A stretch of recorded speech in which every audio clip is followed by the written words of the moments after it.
Final comments. Since I began writing this article, I've had some difficulty deciding what to include and what not to include. For example, I thought about explaining how Satan is currently working in the church and the media to shape the mentality of this generation in preparation for his appearance as the Antichrist. However, that is not pertinent to my purpose here. I have barely taken you past the first decade of the 20th century. How can I expect you to understand how Satan is working right now if you are not aware of how we got to right now? Therefore, I won't explain how Hal Lindsey's phenomenal bestseller, The Late Great Planet Earth, 100 million copies sold, and all those rapture movies being shown in the churches fit into Satan's plan. Nor will I tell you why Satan fought so hard to retain the doctrine of the any-moment rapture. I also thought about giving you a more detailed explanation of the events that will lead up to Satan's appearance. But that would serve little purpose if you are not fully convinced by what I've told you here. So I'll explain all that another time as well, after you've had opportunity to form an opinion as to whether or not the house message is true. However, there is one thing I feel I should tell you. When I say things like Darby's dumb doctrines and Satan's stupid system, I do it only because I like alliteration. I'm kidding. Actually, I am mocking the stupidity of ignorant men because God has called me to do that. I realize those who are ignorant will never be able to accept my claim that God called me to ridicule people, but how could they? They can't see that Jesus Christ, the prophets, and the apostles did the same thing. So what good would it do for me to point it out to them? Please understand me. God has not called me to teach those who are concerned about appearances. He has called me to make the truth available to those who are seeking truth. Mockery will turn back the majority of those who read what I write because proud people will have a difficult time taking me seriously. Therefore, my ridicule is testimony to the intensity of the burning wrath of God.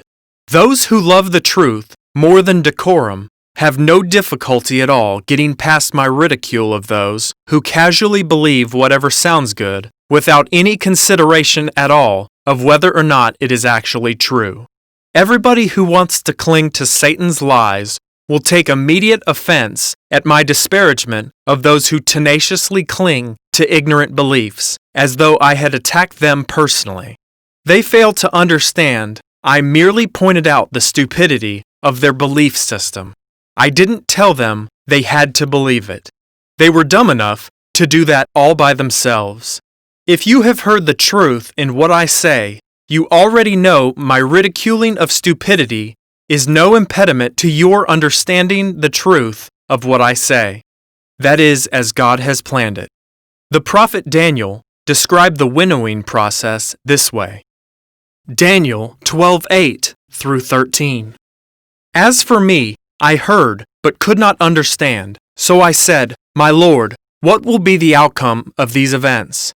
Go your way, Daniel, for these words are concealed and sealed up until the end time. Many will be purged, purified, and refined, but the wicked will act wickedly, and none of the wicked will understand, but those who have insight will understand. And from the time that the regular sacrifice is abolished, and the abomination of desolation is set up, there will be 1,290 days.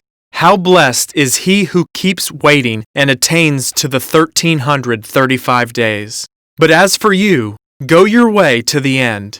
Then you will enter into rest and rise again for your allotted portion at the end of the age. In his wrath, God has called me to provide insight to the many openly, so that anyone who wants to know the truth can finally understand what he has done in history. However, since most people today have already been completely taken in by Satan's stupid God of unconditional grace, you probably don't believe that either.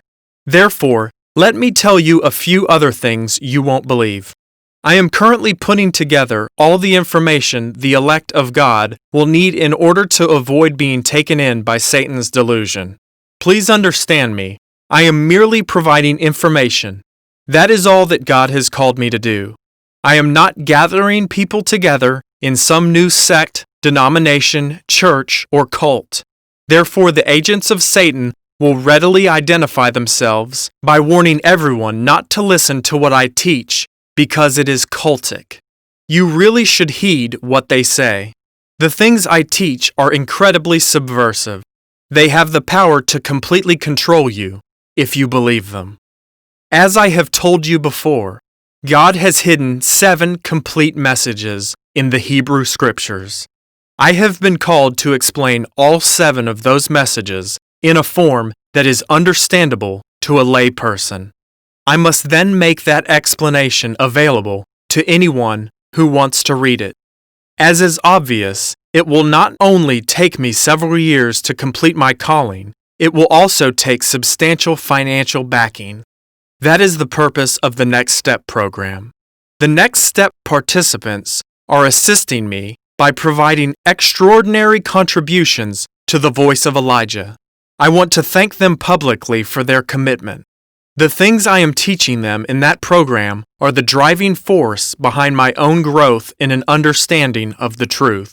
Over the next several years, I am also going to publish the writings of the early church fathers along with my own comments. I am doing that in segments and publishing those segments in the Voice of Elijah update.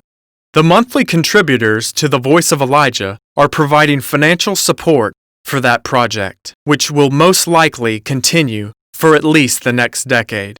My purpose in commenting on the early church fathers is to demonstrate that they understood exactly the same things I am going to show you God has hidden in the Hebrew Scriptures. I am also going to provide a bit more insight into how Satan has achieved his goals in the church over the past 3 or 4 centuries. I will do that in the pages of this newsletter.